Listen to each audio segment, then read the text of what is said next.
Okay, it's been a freaking long time. I am so sorry. I've really been putting this off for a long time. It's mostly because I just it's just because I'll be blunt. It's because I'm looking for every excuse in the world to not read this book. I just it's not fun anymore. Like I'm just repeating myself. I feel like I'm in purgatory if I believed in that. I'm just saying, oh, it's not fun anymore. No Mary Sue, fun stuff, yada yada yada, whatever. Like I'm not even in a good mood right now.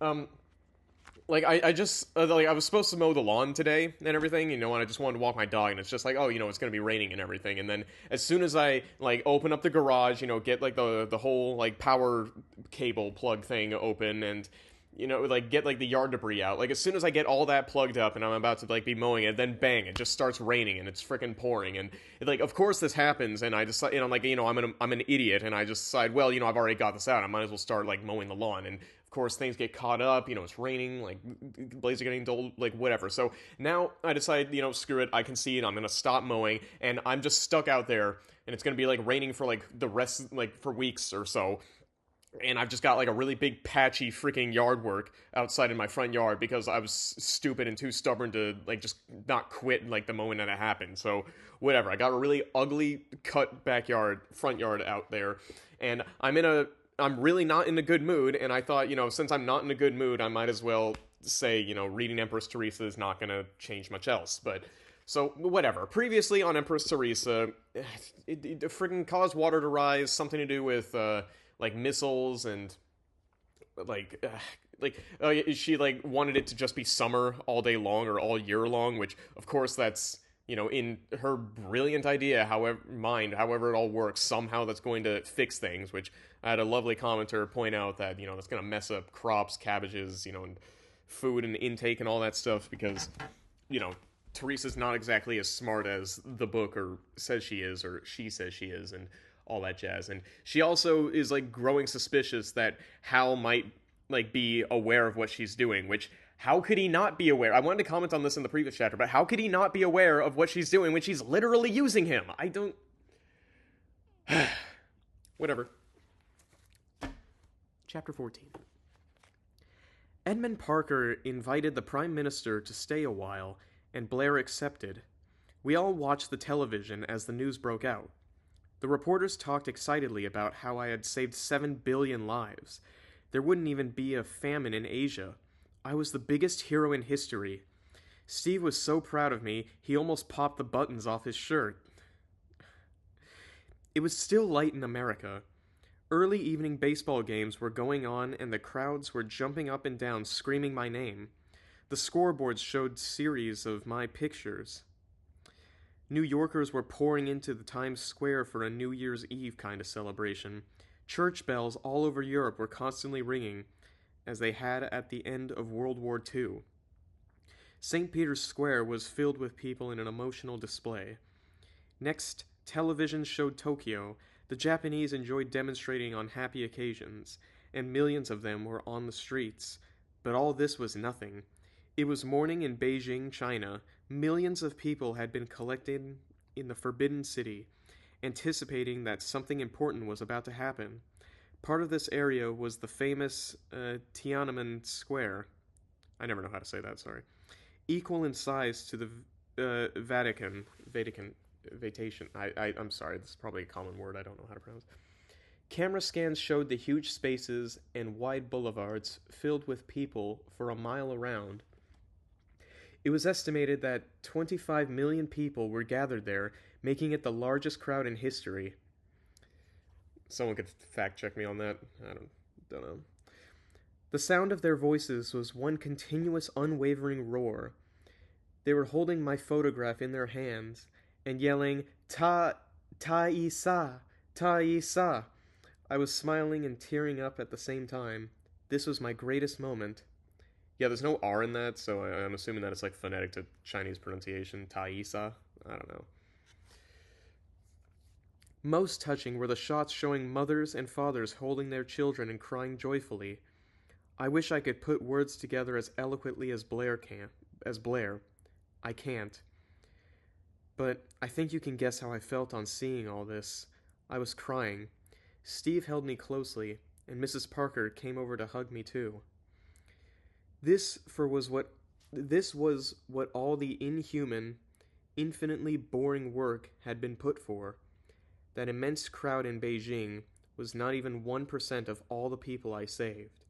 If there was justice, what would my reward be? The worldwide celebration went on endlessly.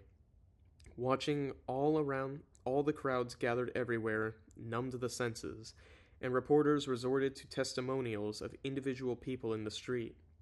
Politicians tried to get some television time too. They struggled to outdo each other, praising me. Yeah, then everybody clapped, like that old Mary Sue joke people make. Shortly after midnight, Steve and I went upstairs while Blair continued his visit with his old friend. It was a delicious moment, and he didn't want it to end. We woke at 7:15 and turned on the news. Church bells were still ringing everywhere, and would continue to do so all day. The Big Bell in St. Peter's Square was ringing along with all the smaller bells, and the crowd filling the square cheered. All Europe was celebrating the latest miracle. The crowds in the now dark Beijing were still incomprehensibly large. I had next book brought out a new and better world, the tube said. It was a new era and a new dawn. For once, these tired old cliches were really true. We got dressed and went down to the dining room for breakfast. We watched the dining room television. Now, people were getting into their cars and driving towards the Parker mansion. A TV helicopter showed views of the roads loaded with far more cars than usual, heading in the direction of the Parker house. This spontaneous vehicular demonstration took the public's fancy and grew. It was reported that 100,000 cars were trying to get to me. Arthur appeared in the dining room. I forgot his voice. Madam, Colonel James wishes to speak to you. Please have him come in here, Arthur. I assume that's Theresa. We were still munching breakfast when Colonel James came in. Trouble with the crowds? Trouble with the crowds again? I asked. Yes, ma'am. We believe 500,000 people will try to visit the house by day's end. It's an impossible situation for us. Yup, I said, nodding my head. I get it. You want me to get out of here. We'll go to London until this blows over. Give us half an hour. We packed some bags and got in an unmarked sedan, driven by a soldier in civilian clothes. Colonel James was in the front seat. We were followed by 5 military vehicles loaded with armed soldiers. As we drove down the relatively empty southboard left lane, we saw the heavy traffic on the right lane. In some places, it had simply stopped dead on the pavement, as the road could not handle so many cars. I made no attempt to hide my face. The idea was to keep the crowds away from the Parker estate. It worked. Reports came in that the cars were turning around to go back home. All right, everybody was in a festive mood, and I was happy about that. But I couldn't let myself be mobbed by the grateful masses for the rest of my life. This had to stop. We arrived in the outskirts of London. Now what? I asked Steve. Let's go see Mr. Blair. Colonel James got on his cell phone. In 2 minutes he said, The PM is in Parliament today. Do you wish to go there? Yes, I answered. The Palace of Westminster, or the British Parliament building, was an imposing structure on the Thames River, Thames. I don't know how to say it, sorry. Big Ben was on the northern end and ringing constantly like all the church bells. We were led through a series of hallways. Inevitably, we were noticed, and the press was alerted to our visit. We finally arrived at somebody's office where the Prime Minister waited. He got up to enthusiastically welcome us. So glad to see you again. Won't you sit down? What can I do for you? I said, We're worried about the crowds. We can't hide out forever. Look at what's going on in Beijing. 25 million people on the streets. Think if I showed up there. Think if I showed up there. So, what do you hope for? I just want to walk in public without being mobbed. Something we all want but must give up when we. Next page, sorry. Something we all must want but must give up when we become famous. I didn't want to become famous. I see your point. It is unfair. Perhaps an appeal to the public will yield results. Can I speak to Parliament? I won't have reporters screaming at me. I'll arrange it. I'm sure they'll attend. Prime Minister Blair spread the word that I would appear at the House of Commons, as he predicted. Announce it, and they will come. The house was packed. Blair walked in first, closely followed by me, and then Steve. On seeing me, the House members stood up and cheered loudly. Oh, they did the me, and everybody cheered as I walked in. I made a joke about that when I suggested the thumbnail to chapter, 5 or something? And that's actually in the book. Go figure. I kept an impassive face. That was to be my message. Thanks, but no thanks. Steve and I sat. Blair stood up to the table and waited for the clamor to play out. My friends, Mrs. Hartley has a request. I hope it won't be denied her. He indicated I had the floor. I got up and nervously walked forward. I'm not a public speaker. Yeah, this is her talking. It's in quotations, by the way. I'm not a public speaker. I never wanted to be. I'm talking to the media and the people on the street. Excuse this little piece of paper.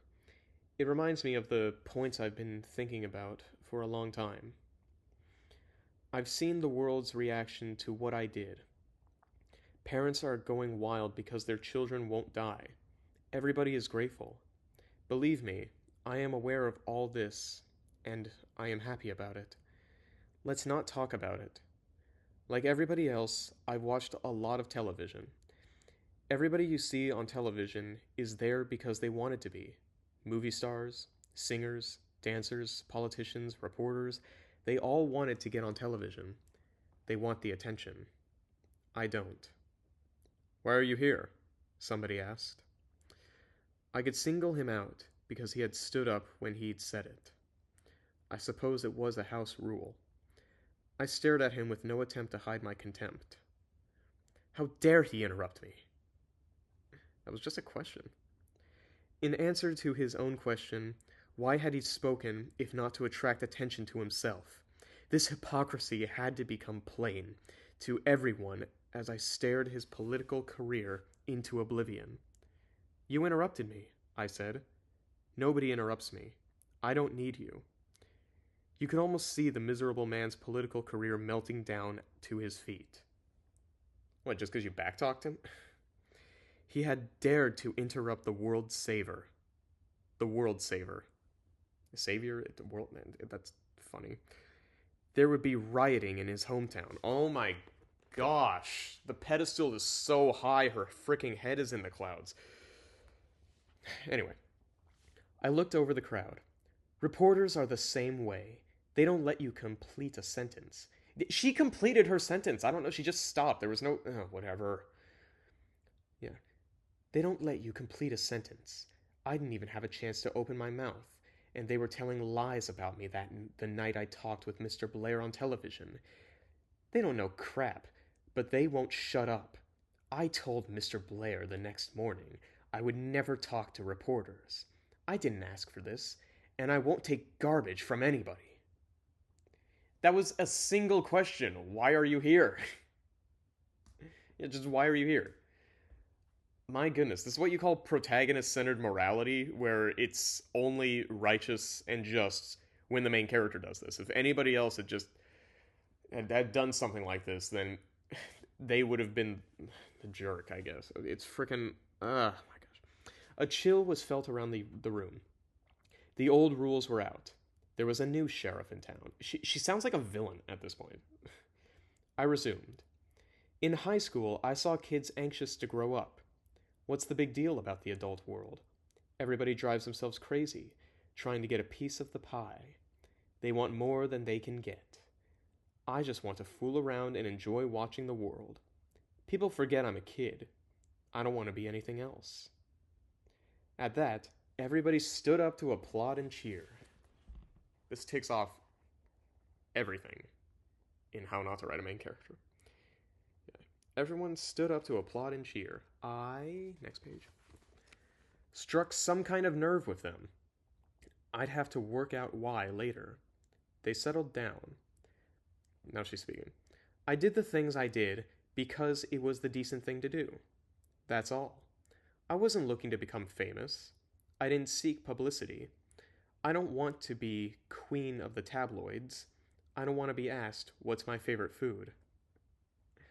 I won't answer reporters' questions. Nobody elected you. I'll talk with elected heads of state when necessary for the public good. Reporters say they want to interview me to find out what I'm like. Steve already told you at the Senate that I was perfect in every way. He may have exaggerated, but a thousand interviews won't tell you more than that. Reporters want to find out what I plan to do. They say, imagine the temptations that could come with unlimited power. Who could resist changing things? I can resist temptation. I'm not going to tell anybody what to do. People know best what to do with their lives. When I was a little girl, baby chipmunks walked around my feet when I stood still. Mom taught me they need our protection. I was not to try to pick them up. Leave them alone, and they'll be all right. I'm still that little girl. A woman house member directly opposite me started crying. It's my goodness, everybody acts. I saw similar sad faces around the room, like somebody had died. I looked back at Steve, who only shrugged. Blair said, all is well. I resumed. Reporters want to interview me, again this is her talking, reporters want to interview me because I did remarkable things. I'm not remarkable. Millions of girls are just like me. Go interview them. If I went around making speeches, somebody would find something I said that wasn't correct. Then people would say I lie. That's not going to happen. People need to know Theresa Hartley always tells the truth. I won't go around making speeches. There was another important point. My work isn't done. I still have to watch what Hal is doing. Some people will want me to do this or that with him. They will demonstrate for their pet project when it will benefit them at the cost to others. I cannot allow myself to be influenced by demonstrations. I have a responsibility to be fair to everybody. And finally this. I saved your lives. All I want in return is the right to walk on the street without being mobbed by a crowd of curiosity seekers and hounded by the paparazzi. You owe me that much. That's not exact. Like, okay, like, and all, like, you could be like a decent like movie star or anything. There's always gonna be paparazzi. Like, you can't really, like, committees and presidencies. That's not really a thing you can control. That's just a thing that people do. Like, whatever. You owe me that much. I waited a few seconds to let that last remark sink in. Then Steve and I walked out of the room. Neither the House members nor any of the millions watching could believe it. They had never heard of any person with any kind of achievement, no matter how small, not seeking some kind of recognition for it. Nobody was immune, even Medal of Honor winners, whose aura depended on a show of humility. They at least gave one interview to one reporter. Here, I just saved the world and wanted nothing to do with them. The all-powerful world empress wouldn't make the rounds of the talk shows and political meetings. I wanted a private life. Yes, look how good I am. All these other celebrities wouldn't do that. Oh, crap, I've lost my page. There we go. Whatever, we get the idea.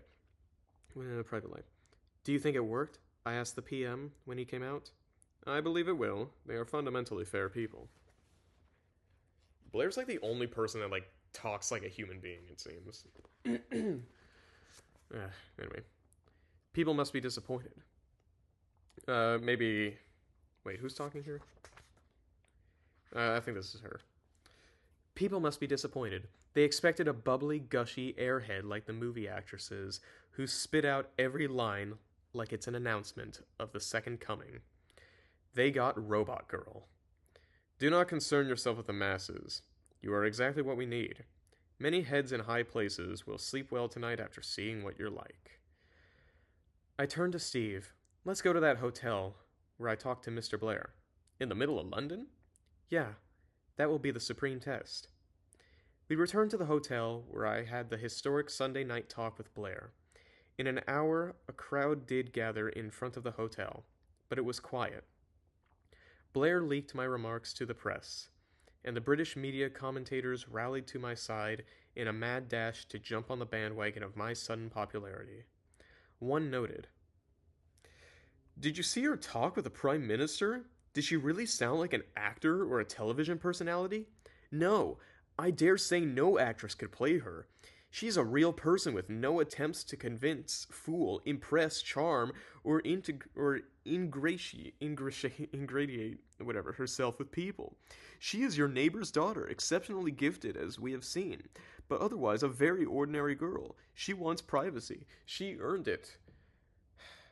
Like I said, I know some of y'all are probably cringing at just this shilling whatnot, but keep in mind I'm reading this.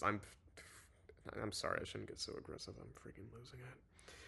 Minutes later, a BC philosophy professor was interviewed on television. Many BC people had been questioned by the press for the simple reason that I attended the school for a year.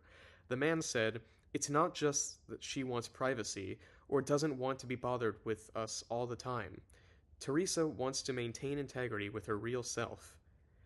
Talking to people she doesn't know about subjects she doesn't want to discuss will change who she is. You must compromise yourself to accommodate others. She doesn't want to do that. The great saints and philosophers remained so by guarding their private lives." Well, yeah, that's what I intended, although I hadn't thought it out in words. By early evening, there was no crowd in front of the hotel. The next morning, we tried out the new arrangement.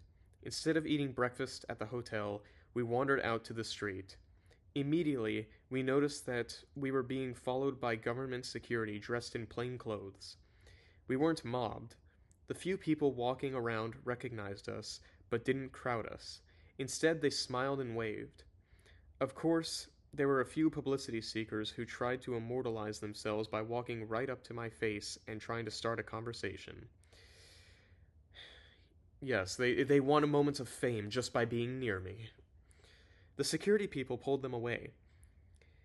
There were certain to be more aggressive intruders later. Security would have to wrestle them to the ground. This was how it would have to be. There was a shuffle back of us. A half-dozen security people wrestled a man to the ground. That was how it would be from now on, too. We walked along the street until we found a small restaurant that advertised breakfast. We went inside, where we were instantly recognized by everybody. A hostess quickly got us seated. The whole restaurant crowd was staring at us, but kept its distance. "Well, that's better," said Steve. "If we can get out the front door." Next page. The food quickly arrived.